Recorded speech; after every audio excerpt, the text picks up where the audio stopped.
कहता है कामयाबी किस्मत तय करती है। कौन कहता है कामयाबी किस्मत तय करती है। आदि संघर्ष में दम हो तो मंजिल भी झुका करती है। तो हेलो नमस्कार दोस्तों, कैसे हैं आप सब। आप सबका मिशन एग्जाम में स्वागत है। आशा करते हैं कि आप लोग स्वस्थ होंगे और अपनी पढ़ाई मन से कर रहे होंगे। तो आज हम लोग देखने वाले हैं क्लास 10th वर्णिका हिंदी के दही वाली मगम्मा का ऑब्जेक्टिव क्वेश्चन, जो बोर्ड परीक्षा की दृष्टि से काफ़ी महत्वपूर्ण है। इस चैप्टर से लगभग बिहार बोर्ड में हर साल 2 से 3 ऑब्जेक्टिव पूछा ही जाता है। तो हम लोग देखेंगे इसके आज महत्वपूर्ण ऑब्जेक्टिव को। तो चलिए स्टार्ट करते हैं। पहला क्वेश्चन है कि दही क्या बेचती थी। तो मगम्मा क्या बेचती थी। ऑप्शन है दूध, दही, मक्खन, घी। तो मगम्मा क्या बेचती थी, तो दही बेचती थी। क्या बेचती थी, तो दही बेचती थी। अगला प्रश्न है कि दही वाली मगम्मा कहानी का प्रमुख पात्र कौन है। तो दही वाली मगम्मा कहानी का प्रमुख पात्र कौन है। ऑप्शन है लक्ष्मी, मगम्मा, पापती या सीता। तो दही वाली मगम्मा कहानी का प्रमुख पात्र कौन है, तो मगम्मा है। कौन है, तो मगम्मा है। Magamma, option number B is the right answer.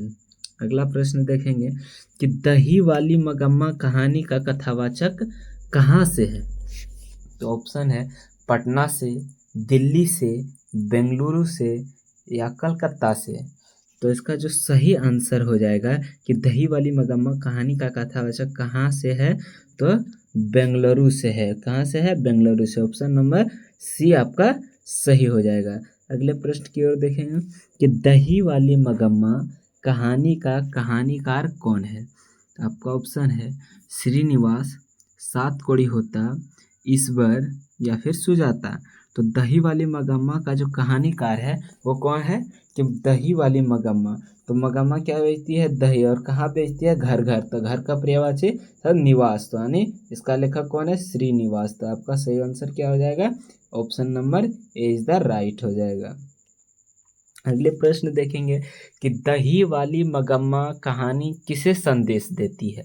Option है माताओं को, पुत्रियों को, बहुओं को या फिर छात्रों को। तो दही वाली मगम्मा जो कहानी है यह संदेश किसे देती है, तो यह बहुओं को संदेश देती है। किसको संदेश देती है, बहुओं को।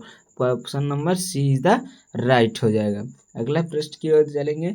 मगम्मा के परिवार के कुल कितने सदस्य थे। तो मगम्मा के परिवार के कुल कितने सदस्य थे। तो ऑप्शन है 2, 3, 4, 5। तो क्या हो जाएगा, 4 थे। कितने सदस्य थे, 4 सदस्य थे। कौन कौन थे, तो मगम्मा, नजम्मा और उनके बेटे और पोते। कितने टोटल सदस्य थे, तो 4 सदस्य थे। तो हम लोग याद रखेंगे कि कितने सदस्य थे, 4। अगले प्रश्न की ओर चलेंगे कि श्रीनिवास का जन्म कहाँ हुआ था। तो श्रीनिवास का जो जन्म कहाँ हुआ था, ऑप्शन है बिहार, उड़ीसा, मध्य प्रदेश, कर्नाटक। तो जो श्रीनिवास जी थे उनका जन्म कहाँ हुआ था, कर्नाटक में हुआ था। कहाँ हुआ था, कर्नाटक में। Option number D is the right हो जाएगा। अगले प्रश्न की ओर चलेंगे कि दही कथाकार को बरसों से मगम्मा कौन सी वस्तु दिया करती थी। ऑप्शन है दूध, घी, सब्जी या दही। तो कथाकार को वर्षों से मगम्मा क्या देती थी, तो दही देती थी। क्या देती थी, दही देती थी। ऑप्शन नंबर डी सही हो जाएगा। Option number D. अगले प्रश्न की ओर चलेंगे कि मगम्मा की बहू का नाम क्या था। ऑप्शन है रगम्मा, नजम्मा, संजम्मा या कंजम्मा। तो जो मगम्मा के बहू का नाम क्या था, तो नजम्मा था। क्या था, Najamma. Option number B is the right हो जाएगा। अगले प्रश्न की ओर चलेंगे कि दही वाली मगम्मा किस भाषा में रचित है। तो दही वाली मगम्मा किस भाषा में रचित है। ऑप्शन है उड़िया, तमिल, कन्नड़ या गुजराती। तो दही वाली जो मगम्मा है, तो दही बेचते बेचते क्या होता है कि कान में दही लग जाता है। क्या उसमें, कान में। तो कान से हम लोग क्या याद रखेंगे कि कन्नड़ कहानी था। कैसी कहानी था, Kannada. Option number C is the right हो जाएगा।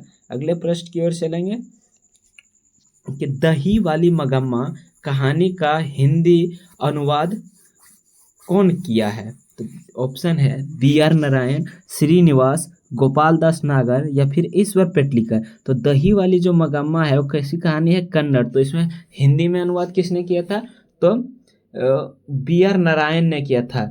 B R Narayan, option A right हो जाएगा।